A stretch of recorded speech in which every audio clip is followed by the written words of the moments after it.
Somewhere out there is a man you'll never meet who thought something about you once and forgot it by lunch.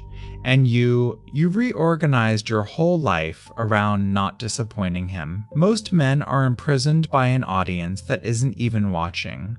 The Stoics found the way out 2,000 years ago.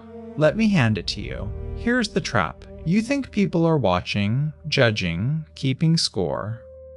So you shrink. You don't post it, don't say it, don't try, in case they laugh. You pick the safe job, the safe words, the safe life. Not because you chose it, because you were afraid of what a room full of strangers might think. But here's what no one tells you. They're not watching. They're starring in their own movie, terrified of your judgment, just as trapped as you.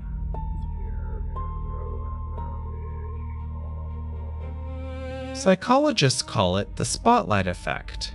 We wildly overestimate how much others notice us. You have been bowing to an audience that went home years ago. The Stoics saw this clearly.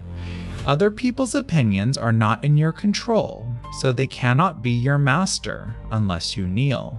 Epictetus was born a slave. He had nothing the world respects, no status, no freedom, no name. And he became the freest man in Rome. His secret was a hard one. If you want to improve, be content to be thought foolish and stupid. Sit with that. He's not saying ignore your reputation. He's saying be willing to look like a fool in the eyes of fools, so you can actually become who you're meant to be, because you cannot grow and protect your image at the same time. One of them has to lose. Marcus Aurelius ruled the world and still had to remind himself daily how much time he gains who does not look to see what his neighbor says or does. Every hour spent managing what they think is an hour stolen from building who you are. The approval seeker is busy, the free man is building. But you can't just decide to stop caring. The need runs deeper than that. So here's how you actually starve it. 3 moves. The third one will terrify you, and that's how you'll know it's working. Move 1. Whenever you feel the eyes on you, stop and look. Really look. Who, specifically, is judging you? Name them. Then ask, what is their life actually like? Almost always it's someone you don't respect, or someone too busy with their own fears to spare you a thought. The audience is empty. You've been performing for ghosts. You don't conquer the fear of judgment by becoming impressive enough to silence it. You conquer it by seeing, clearly, that the courtroom was always empty. Move 2. If you won't be judged by the crowd, you need your own court. Decide, in writing, what kind of man you're trying to be. Your values, your standard. Honest, disciplined. Brave. Whatever it is, make it concrete and make it yours. Now you have a scorecard no stranger can touch. When the doubt comes, what will they think? You answer with the only question that matters. Did I meet my own standard today? Marcus called it living by the law inside you. The man with an internal scorecard is unshakable because the judges he answers to are not for sale.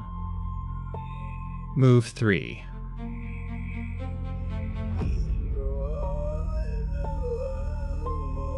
The one almost no man can do.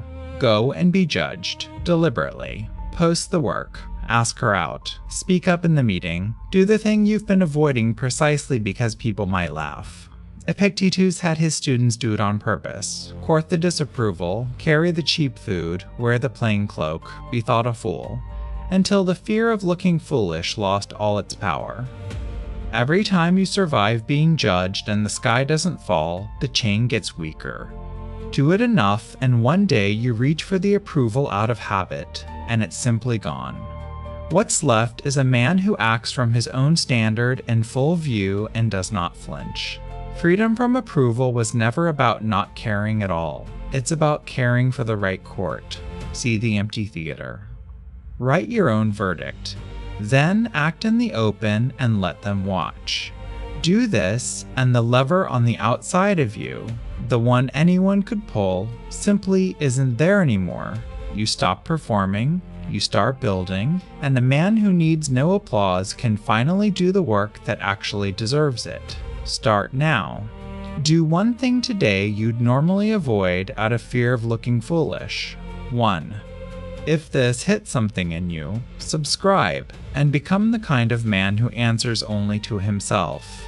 Because the moment you stop needing comfort from their approval, you'll see the bigger trap, comfort itself, and how it's quietly making you weak.